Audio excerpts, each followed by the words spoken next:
السلام عليكم ورحمة الله تعالى وبركاته. اليوم غادي نصايب واحد الكيك بمذاق الحامض. المقادير اللي غنحتاجو: عندنا بيضة وحده، 4 كاس ديال السنيده، شويه الملح، شويه ديال القشور ديال الحامض، الزا.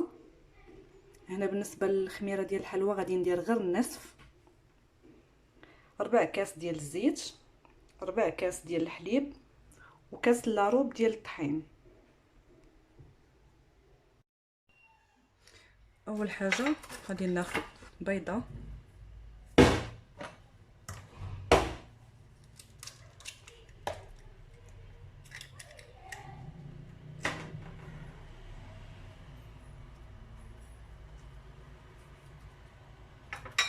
ربع كاس ديال السنيده،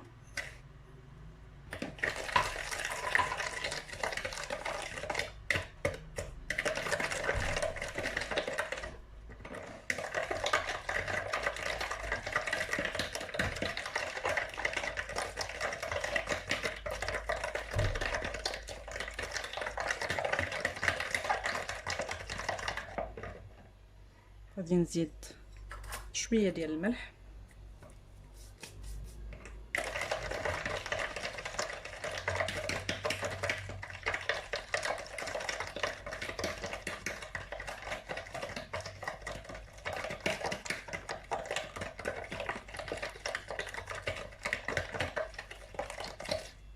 نزيد 4 كاس ديال الزيت،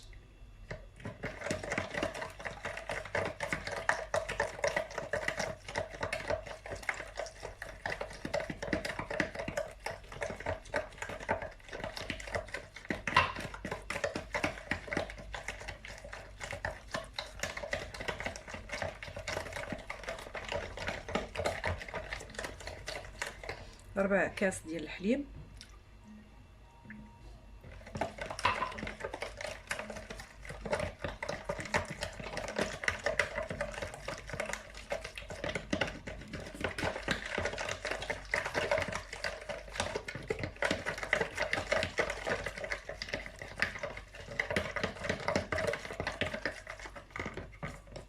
واحد فاني،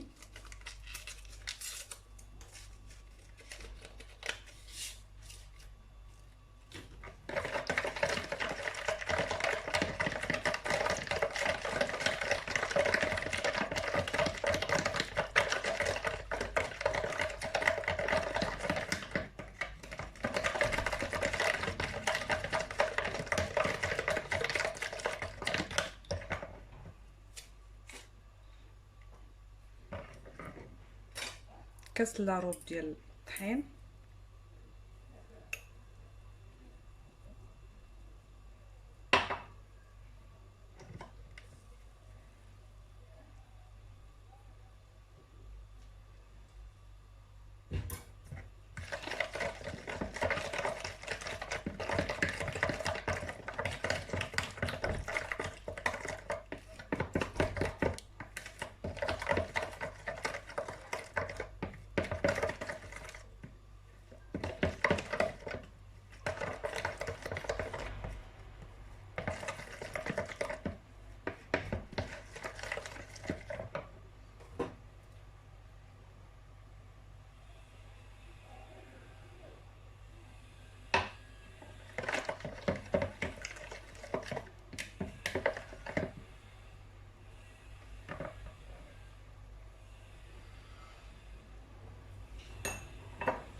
نص خماره.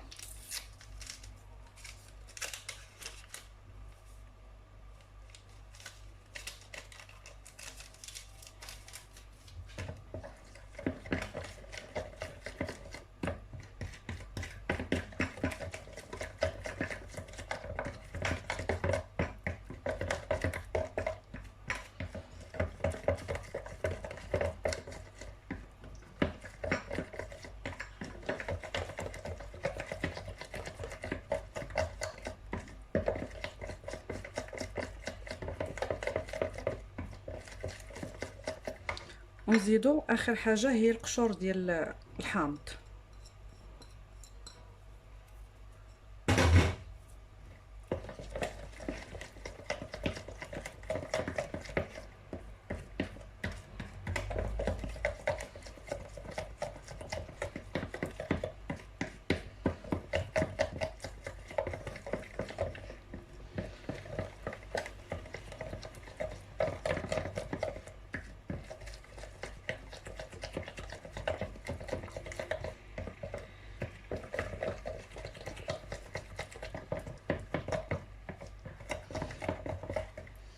دابا غادي نخويها في المول ديالي ونرجع معكم نوريكم الشكل النهائي ديالها ملي طيب.